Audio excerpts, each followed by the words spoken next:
Yes, good day, everyone. Welcome again to the Magna POS YouTube channel. Today, we'll be going through basic features on the Magna POS. We've logged into the demo account once again. And then before we go on, please like and subscribe and follow our channel to get more tips on managing your business on Magna POS. So if you logged into the demo account, and you first of all end up at the home page. Now, some of these features will or will not be active depending on the access you have and has been set up by the super admin. Firstly, you have your home page here. In the first part, you have your record of your total sales, your net sales. Accordingly, you see your sales for the last 30 days in graphical form. So here we see that on 28th of July 2024, we sold nothing, of course. On 29th of July, we sold 61 million. So this kind of tells you your trend of sales in the last 30 days. The next will be your sales in the current financial year, and that's from January to December, depending on what financial year you set up. So in January, 10,000 naira was sold. February 51,000. In March it went to 831 million, right? And you can see how you're trending at your business for both the locations or multiple locations you have set up. If you scroll down, you see your sales payments due. These are customers that have purchased from you on credit, and it lists their payments and when they are due. If they make payment, you can click on add payment to add the payment they've made. For example, Mr. Uzoma Kelechi Obi is owing about 800. He's also owing 4 million. If he pays 800, I can just come here, click on add payments, and I can go ahead and add the payment for Kelechi Obi. 800,000. He's paying through cash. Let's change that. He's paying through a bank transfer, and he's paying into an account already set up. We set up UBA account here, and we can click save. Of course, you can attach the evidence of payment if you want, but it's not compulsory. What is compulsory is the amount and the date it was paid accordingly, which you can change if you want. So I save.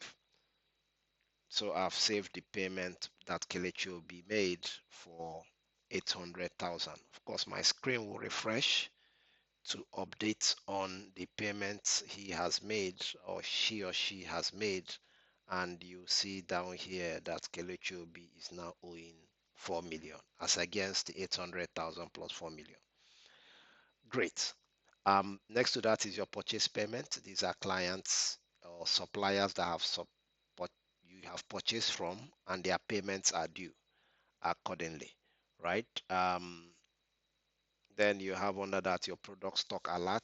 If you set up stock alert based on your minimum order or minimum quantity you want in your inventory, this sends an alert here for you to know. And you can export these or view them accordingly so you could place order. Then under that you have your stock expiry alert. If you set up stock expiry dates for your products and they are approaching based on the dates you want them to be notified, they will come here. So here we have magnesia powder. For example, it has expired, and ideally I should take it off the shelf and take it off the inventory. Then under you have other things like your sales orders and your purchase requisitions and purchase orders and pending shipments as well. That's on the home page. Then you go to the menu on this side, you have a list of options available. You can actually hide these menus by clicking on this tab to hide them to see the full screen, or you click on the open menu section. And we'll be going through these menus line by line as an overview. After the home page, you have the user management. You can click on it and it opens the users that have access to the system. Click on the users, for example, it will show you all the users that have access to the system. And here we have a whole lot of users. Next will be the roles, in which case the roles would determine the accesses they have And you have sales commission agents. If they are agents that work in the business, you pay commission to.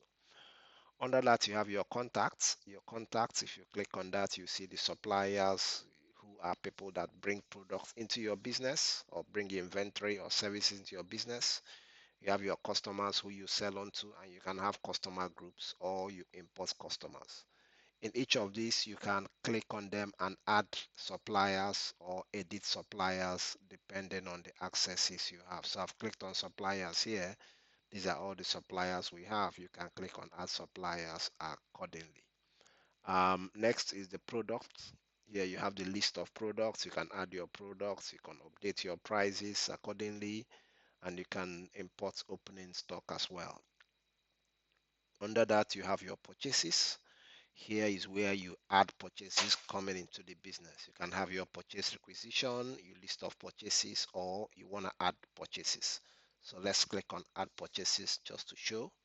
Here you select the supplier that is supplying you the product, or you can add a new supplier by clicking on the plus sign. Right here, let's check example. You have other company. You select is already a company there. You select the date the purchases were made, the location if it's a multi-location application you have. Here, let's select location A, and then you can go ahead and search for the product or scan the barcode for the product, or if it's not available in your inventory already, you can come here and add the new product and it populates accordingly, right? You can go ahead and add the payment terms if you're paying cash or transfer, or if it's on credits, right? Next to that, you have your selling feature. I will cancel this because I'm not creating a new product. I'll just go to the selling feature. You can see your sales orders. You can see history of all your sales. It will ask me to leave because I don't want to save it.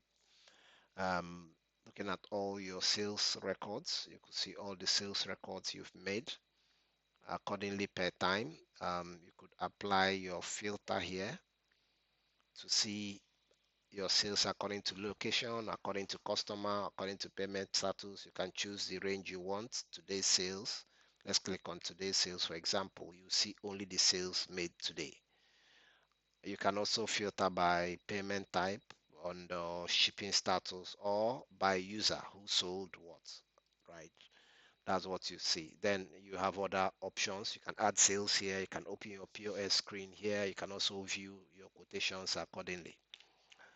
Then if you run multiple branches, this feature, this stock transfer feature is very helpful. You can use it to transfer stock on the Magna POS from one branch to another.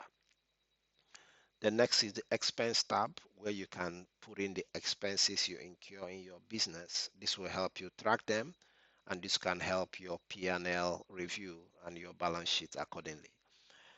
Next is the payment account, where you have your list of accounts, your balance sheets, trial balance, and the cash flow accordingly. These are basically used by the accountants, including the accounting feature used by the accountants to track the health of the business and how the business is performing. Then we go to the receipt section, report section, which is very, very helpful for business owners and managers to show you a whole lot of reports about your business, profit and loss, purchase sale report, your tax report, suppliers report, stock reports, item report, a whole lot of reports, even your expense reports and your register reports. So all these can be seen on the report section. You can also track the activity on Magna POS through the activity log. Let me click on the activity log. It will tell you who has logged in into Magna at any point. And in some cases, it can tell you what exactly the person has done. So here we have demo test has logged in. It showed me demo test account, which is the account we have now, logged in and sold something of a certain amount, 4,050 naira, right? And it tracks all the logins and transactions that you do on Magna POS. This is good for audit purposes if you want to track what anybody has done, right? After that, we have the notification features. These are good to notify customers through email or SMS if you have them properly configured about their sales or their current status. Um, of course, under that, you see your settings, which goes through your business settings, your location settings, your invoice settings. This section is all about setting up the functionalities of Magna POS for the particular account. And it opens up a whole lot of options for business owners to configure Magna POS to suit their need. Under settings, you would have your CRM, which is used for managing customers. CRM stands for Customer Relationship Manager. Use it for managing your leads, contacts, and any of those options that comes in. For example, if you opened it, you have the birthday feature here for your customers. You also have um, your leads you're currently tracking. Next to the CRM is the HR Manager app or module for the HR team, human resource team in businesses to manage payroll, manage employees, and keep track of human resources features that are going on in the business, right? And of course, finally, we have the essential feature, which is also a messaging feature. You can use it to send messages to your team using Magna POS, and it will pop up on the notification tab here accordingly. So basically, these are the features that are available on Magna POS to help you enhance your business functionality and drive productivity across multiple functions. So thank you once again for viewing and hope you subscribe and like this video. We'll see you again in the next tutorial. Thank you very much and bye bye.